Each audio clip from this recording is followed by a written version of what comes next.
ఆరవ్ తన ప్రేయస్ శరీరం మీద డబ్బును పెట్టి టేప్తో చుట్టాడు. మిగిలిన డబ్బుతో ఆమెను ఒక గర్భిణీ స్త్రీలా చూపించాడు. తర్వాత ఇండియాకు తిరిగి రావడానికి ఎయిర్పోర్ట్కి వెళ్లారు. అక్కడ ఉన్న సెక్యూరిటీ చెకింగ్ ని దాటి ఎలాగో వారు తప్పించుకుని వచ్చారు. ఇద్దరు కొన్ని రోజులు పూర్ పీపుల్ లా బ్రతికారు. ఒకరోజు అతని ప్రేయసి తన ఫ్యామిలీని మీట్ చేయాలని ఆరవ్ తో చెప్పింది. కానీ అది ఒక ప్లాన్. అవును, అతని దగ్గర ఉన్న డబ్బంతా దోచుకోవాలని ఆ ఫ్యామిలీ చేసిన ప్లాన్ అది. 10 కోట్ల విలువైన వైన్ ఆర్డర్ చేసి ఆ బిల్ పే చేయమని ఆరవ్ తో చెప్పారు.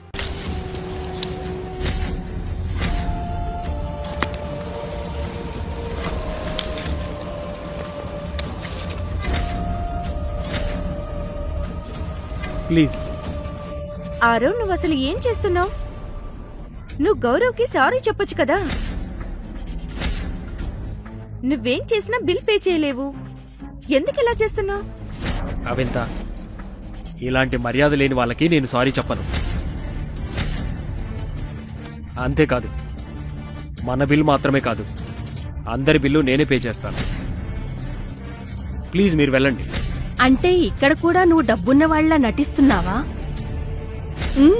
ఆ కార్డు ఇవ్వు, నేను అదేంటో చూస్తాను. ఇవ్వు.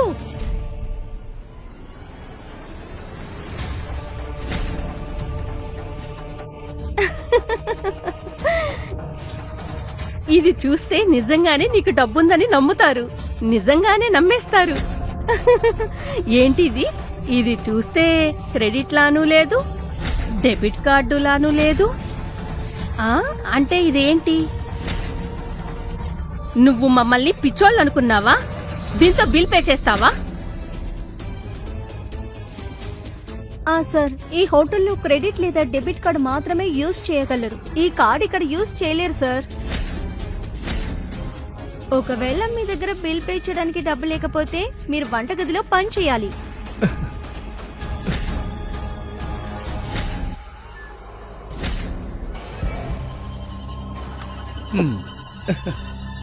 ఇది నీ కార్డ్ అసలు పరిస్థితి. సిగ్గేయడం లేదా నీకు? ఇదొక కార్డు పట్టుకుని 7 స్టార్ హోటల్కి వచ్చేసావు. నీకు అసలు మైండ్ ఉందా లేదా? ఇదిగో, జాగ్రత్తగా పాకెట్లో పెట్టు. మిస్, ఇది మీ హోటల్ మెంబర్షిప్ కార్డే. ప్లీజ్ సార్, జోక్ చేయకండి. మా హోటల్ మెంబర్షిప్ కార్డు ఎలా ఉంటుందో నాకు బాగా తెలుసు. ఇది మా హోటల్ కార్డు కాదు సార్. సో మిస్టర్ ధనవంతుడా, ఐఎమ్ రైట్? అవునా? ఇతన్ని ధనవంతుడని పిలిస్తేనే బాగుంటుంది. I'm right? అవుననుకుంటా.